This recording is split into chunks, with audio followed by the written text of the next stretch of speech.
Everyone, अस्सलाम वालेकुम, नमस्कार। मेरा नाम जायरा है और आज मैं आपको अपनी जिंदगी की सबसे डरावनी सच्ची घटना सुनाने जा रही। ये कहानी है मेरे बॉयफ्रेंड अयान की। अयान दिखने में बिल्कुल एक नॉर्मल लड़के जैसा था, लेकिन धीरे धीरे मुझे एहसास होने लगा कि उसके अंदर कुछ ऐसा है जो इंसानी नहीं है। उसकी आंखों में एक अजीब सा अंधेरा था और उसकी माँ सायरा हमेशा मुझसे कुछ छुपाने की कोशिश करती थी। लेकिन जिस रात असली सच पता चली, उस रात के बाद मेरी जिंदगी मानो कभी नॉर्मल पहले जैसी नहीं हो पाई। तो बिना टाइम वेस्ट किए कहानी की तरफ चलते। ये कहानी शायद कुछ लंबा होने की वजह से मैं इसको पार्ट 2 भी लाऊंगा।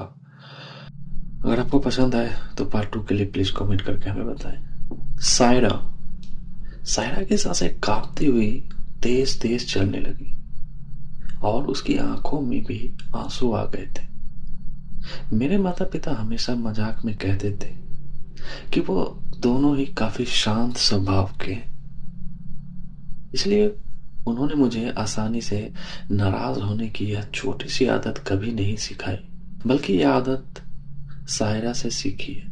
क्योंकि मैं अक्सर उसके घर अयान के साथ समय बिताने जाती थी। वह अभी सो रहा था, लेकिन वह संगीत को लेकर बहुत नखरे करने लगा था।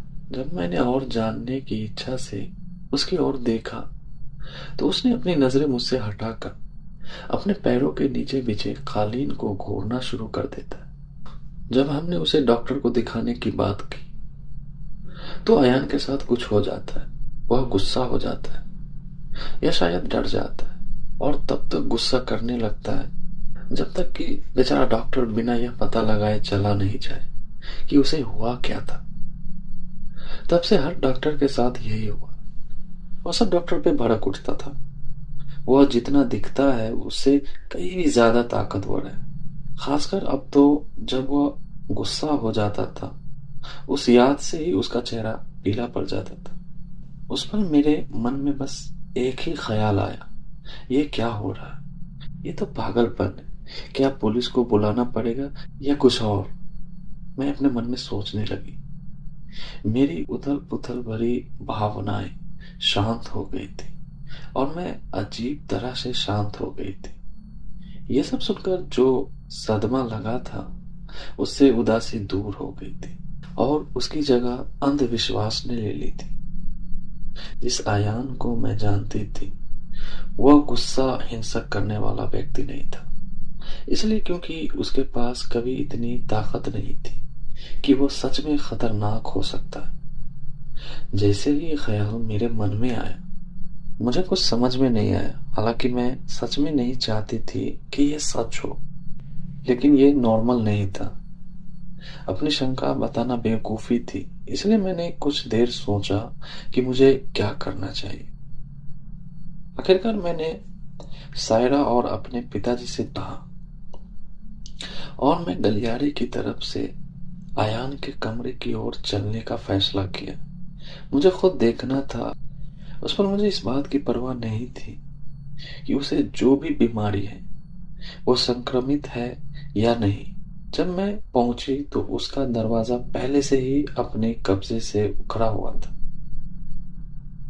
और मैं कुछ पल उसे घूरती रही।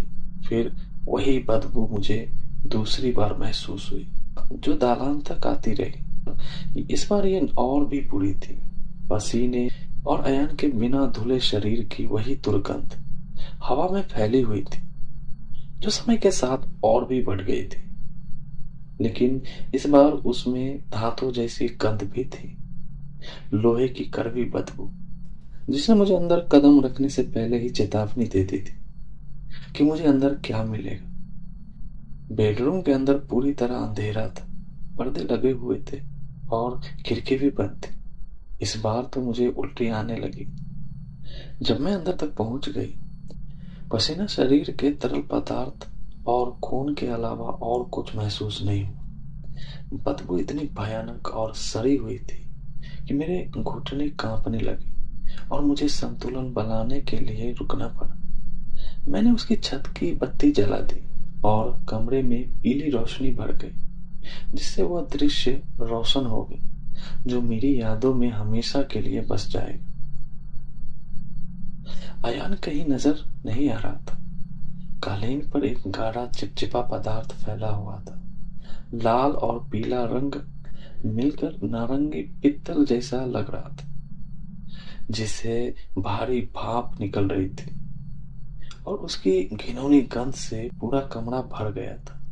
कमरा इतना ठंडा था मानो कि मेरी सांस से मेरे चेहरे पर धुंध जम गई। शायद उसकी खिड़की आखिरकार खुल गई थी, लेकिन बदबू में कोई फर्क नहीं था। बदबू से लग रहा था कि कहीं सड़ा हुआ मांस है और मक्खियों की भिनभिनाहट सुनाई दे रही थी जो मुझे दिखाई नहीं दे रही थी। मैं सांस रोक कर उसे ढूंढने के लिए कमरे में अंदर आ गई। एक ऐसी आवाज जो किसी इंसान की नहीं हो सकती थी सुनकर मैं चौंक गई, क्योंकि क्योंकि अयान के बेडरूम से सटे बाथरूम से हल्की सी गूंज सुनाई दे रही थी। दरवाजा बंद था और मैं उस याद को मिटाना नहीं चाहती थी। जब मैं पहली बार इस घर में आई थी और ये देखकर हैरान हुई थी कि अयान के पास अपना निजी बाथरूम है, जबकि मेरे घर में नहीं था। लेकिन मैं आगे बढ़ी और दरवाजे के हैंडल को कसकर पकड़ लिया, क्योंकि ठंड से मेरे हाथ में चुंबन हो रही थी। बिल्कुल शैडो की त्वचा की तरह उस याद ने मुझे और भी तेजी से हरकत में ले लिया था। सड़े हुए मांस और खून की बदबू दरवाजा खोलते ही और भी बढ़ गई। वहां अयान अपने टॉयलेट पर झुका हुआ था और उल्टी कर रहा था। वो भयानक कान फाड़ देने वाली आवाज निकाल रहा था, जिससे मेरे पूरे शरीर में रोंगटे खड़े हो गए थे। जब मैं चीखी तो उसका पूरा शरीर इतनी तेजी से मेरी ओर मुड़ा कि उसकी गर्दन या पीठ से चटकने की आवाज आई। मुझे नहीं पता कहां से उसके होंठ और डोरी लाल हो गए और खून उसकी गर्दन से बहकर उसकी छाती तक पहुंच गया था, जो ठीक वैसे ही नंगा था जैसे पिछली बार जब हम मिले थे। वो अचानक फिर से लड़खड़ाया और पीछे मुड़कर गाढ़ा काला खून उगल दिया, जो उसकी जीभ और होठों से धीरे धीरे टपक रहा था। मानो आशंकी रूप से जमा हुआ वो अकेली सांसें ले रहा था। उसकी सांसों के कारण वो उस गाढ़े मोटे खून से घुट रहा था, जो शायद अभी अभी उसके गले में फंसा हुआ था। एक और उल्टी के बाद उसके नीचे कमोड में कुछ ठोस गिरा, जिससे मेरा खून उतना ही जम गया जितना उसने जो उल्टी की उसमें से बिल्कुल भी भाप नहीं निकली। एक उसकी कर्कश सपाट आवाज निकली और ऐसे बोल रहा था मानो बोलने में उसे दर्द हो रहा था। उसकी नजरें मुझसे मिली और मैं फिर चीख पड़ी, इसलिए नहीं, उसके खून से सने चेहरे और छाती से ताजा खून टपक रहा था, जो पुराने खून की तरह ही गहरा और जमा हुआ था। मैं इसलिए चीखी क्योंकि जब मेरी नजरें उससे मिली तो मैंने उसकी हमेशा की तरह नीली चमकीली खुश आंखों को नहीं देखा। अयान की आंखें सफेद थी, फीकी से भी ज्यादा पीली, खाली। जारा, उसने मेरा नाम लेकर बुलाया। उसने फिर पूछा, धीरे धीरे खड़े होते हुए, इतनी सहजता से कि कोई यह बता नहीं सकता था कि एक पल पहले ही उसने सचमुच उल्टी की थी। वो एक बेजान फुर्ती से चल रहा था, एक और गुण जो अब उसमें शैडो के साथ आ गया था। आखिरकार तुम आ ही गई, हम तुम्हारा इंतजार कर रहे थे। वो मुस्कुराया नहीं, लेकिन उसके खून से सने चेहरे पर एक तरह की मस्ती झलक रही थी। डर की एक सिहरन मेरे अंदर दौड़ पड़ी और मैंने सहज और सब्र के साथ काम लिया। अयान के कमरे की ओर भागी और उखड़े हुए दरवाजे को फांद कर पार कर गई। मेरे पिताजी वहीं थे जब मैं कमरे से भागी। वो कमरे में झांक रहे थे और मेरा रास्ता रोक रहे थे। मैं उनसे टकरा गई और हम दोनों लड़खड़ाते हुए गलियारे में गिर पड़े।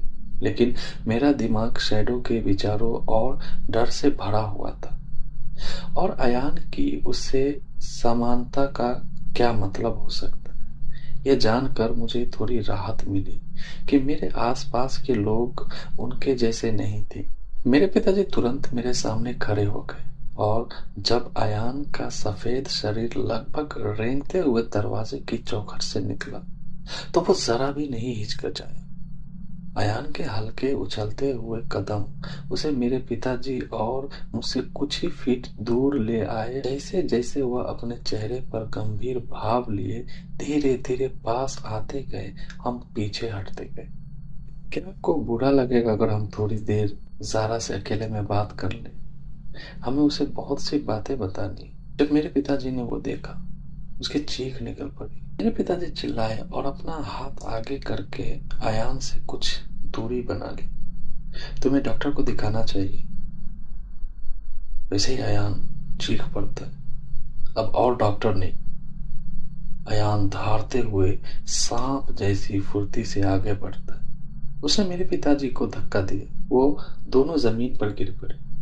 अयान मेरे पिताजी के गिरे हुए शरीर पर झुक जाता है।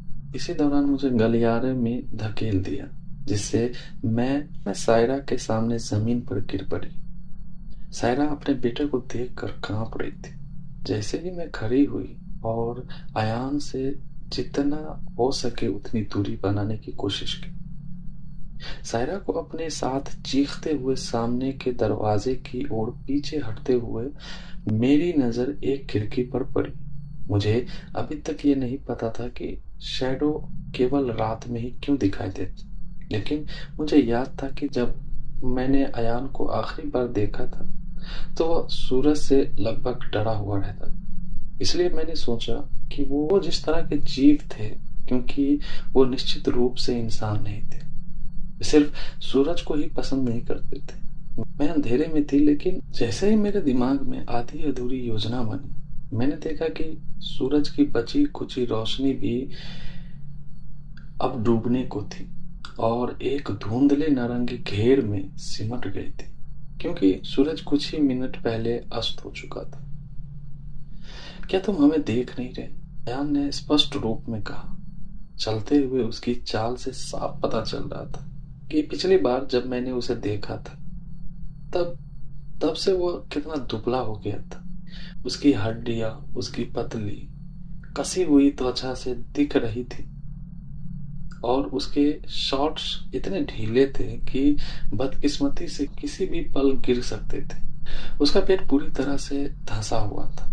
कुछ ही क्षण पहले उसने बाथरूम में जो कुछ भी उल्टी की थी वो उसमें से बिल्कुल खाली था। अयान की छाती सांसों की लय के साथ ऊपर नीचे नहीं हो रही थी।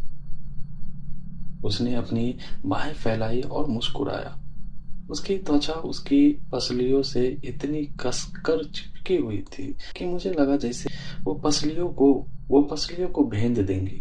लेकिन उसकी आंखें अभी भी वैसी ही सपाट पीली सफेद थी। कुछ ही हफ्ते पहले उसके घर उसके जीवन को रोशन करता था, अब कोई दर्द नहीं। अयान ने सायरा और मेरी तरफ पीठ फेर ली और मेरे पिताजी की ओर देखा, जो घुटने के बल बैठ गए थे। जमीन से उठना उनके लिए बीती बात हो गई थी। उनकी चिकनी और काली बंदूक अयान की छाती पर तनी हुई थी और हालांकि उनका पूरा शरीर कांप रहा था, उनके हाथ स्थिर थे। बेटा, नीचे बैठ जाओ, हम तुम्हारी मदद कर सकते, ठीक है? तुम्हें बस नीचे बैठना होगा। जब अयान इतनी तेजी से हिला जितनी तेजी से मैंने पहले कभी किसी को हिलते नहीं देखा था, तो मेरे पिताजी ने गोली चला दी। ऐसा लगा ही नहीं कि अयान ने कोई कदम उठाया। वह बस मेरे पिताजी के पीछे ऐसे प्रकट हो गया जैसे उसने उनके बीच की दूरी की परवाह ही न की। मेरे पिताजी ने 3 बार गोलियां चलाई। एक गोली खिड़की पर लगी और शीशा टूटने की तेज आवाज आई। एक और गोली मेरे सिर के पास से तेजी से गुजरी, जिसकी आवाज इतनी तेज थी कि मुझे कुछ समझ नहीं आया। तभी मुझे एहसास हुआ कि मेरा चेहरा अचानक धातु जैसे लाल खून की बदबू से पूरी तरह भीग गई थी। सायरा हमारे पीछे दरवाजे पर गिर पड़ी। उसकी सांस फूल गई और खांसी में बदल गई, क्योंकि उसके फेफड़े में खून भर गया था। तीसरी गोली तब आई जब मेरे पिताजी ने शायद आयान के हाथों को अपने सिर के पीछे हिस्से पर महसूस किया और अपनी बंदूक का निशाना साधा, जिससे गोली आयान के गर्दन से होते हुए सीधे उसकी खोपड़ी के ऊपरी हिस्से में जा लगी। ताजा गहरा लाल खून अयान के पूरे शरीर पर फैल गया और उसके पीछे और ऊपर की दीवार और छत पर चिटक गई। उसका लाल खून एक बड़ा हिस्सा मेरे पिताजी के सिर, कंधों और पीठ पर भी लग गया था। उन्होंने अयान से दूर हटने की कोशिश की, खुद को उस पकड़ से छुड़ाने की कोई कोशिश की जो गोली लगने के बाद और भी कस गई थी, लेकिन वो हाथ लोहे जैसे थे और वो उन्हें अपने सिर के किनारों से हटा नहीं सकते थे, न ही वो उन उंगलियों को अपने कंधे तक लंबे बालों से निकाल सकते थे। यह जान लो, अयान ने फुसफुसाते हुए कहा। उसके शब्दों से उसकी गर्दन के घाव से जमा हुआ खून और भी तेज से बहने लगा था। हमें बिना भोजन किए खून बहाने का अफसोस है। हम बस बात करना चाहते। तुमने ये सब खुद किया है। अयान के हाथ ऐसे चल रहे थे मानो मेरे पिता की रीढ़ और गर्दन की मांसपेशियों से उसे कोई प्रतिरोध महसूस ही ना हो। उसने मेरे पिता का सिर इतनी तेजी से और सहजता से घुमाया कि ऐसा लगा मानो उनका शरीर जमीन पर गिरने से पहले ही उसकी मृत्यु हो गई थी। उनका सीना कालीन पर धंस गया था और उसकी बेजान आंखें अयान की ओर देख रही थी। सांस का बचा हुआ अंश उनके मुड़े हुए गले में अटक गया था। मैं फिर चीखी और अपने पिता को देखा, जो गर्दन टूटी हुई जमीन पर मृत या मरनासन अवस्था में पड़े थे। सायरा खून से लथपथ और कांप रही थी, खून में डूब रही थी, जो मेरे पैरों के नीचे बिछी चटाई में तेजी से रिस रहा था। और अयान, जो खोपड़ी से दिमाग बाहर निकल आने और अपने सारे अंदरूनी अंग बाहर निकाल देने के बाद भी जरा सा भी थका हुआ नहीं लग रहा था। वो अंदर से पूरी तरह खाली था, ठीक वैसे ही जैसे उसकी पीली आंखें मुझे भावहीनता से देख रही थी। जब वह एक बार फिर अपनी बिल्ली जैसी चाल से धीरे धीरे मेरी ओर बढ़ा। तुम कौन हो? मैं चीखी। मेरे चेहरे पर आंसू बह रहे थे। मैं यहाँ जवाबों की उम्मीद से आई थी, लेकिन मुझे सिर्फ खून मिला और साथ ही और भी सवाल। अयान के घर के सामने वाले दरवाजे से सटकर खड़ी कांपती हुई मैं आखिरकार टूट गई। बस करो प्लीज अयान, बस करो। इससे वह रुक गया। उसका गाढ़ा काला खून, एक मरे हुए आदमी का खून, उसकी टांगों से बहकर कालीन में समा रहा था। जब वो रुका, हम अयान हैं, उसने ऐसे कहा जैसे उसे खुद भी पता ना हो हमें याद है कि हम अयान थे। उससे क्या तुम पूछने में मुझे हिचकिचाहट हुई। अब जब मुझे मौका मिल गया था, मेरा शरीर कांप रहा था, जिससे स्थिति और बिगड़ रही थी। क्या तुम्हें याद है कि तुम कैसे हम बने? मुझे नहीं पता था कि उसकी खाली आंखों में देख रही थी या मेरे पार देख रही थी। जब हम अयान थे, हम रात में चल रहे थे। रात खतरनाक होती है। रात में बहुत सी ऐसी बातें छिपी होती है जिन्हें अनदेखा और अनकहा ही रहने देना बेहतर होता। बिना रुके बोलते हुए किसी को देखना अजीब था। इससे उसकी बोलने की लय विचित्र हो गई, मानो वह जितनी जल्दी हो सके उतने शब्द बोलने की कोशिश कर रहा हो, लेकिन उसके पास समय की कमी कभी नहीं होती थी। रात में गुजरती एक परछाई, दूसरा हम, वह जो हम बनने से पहले थे।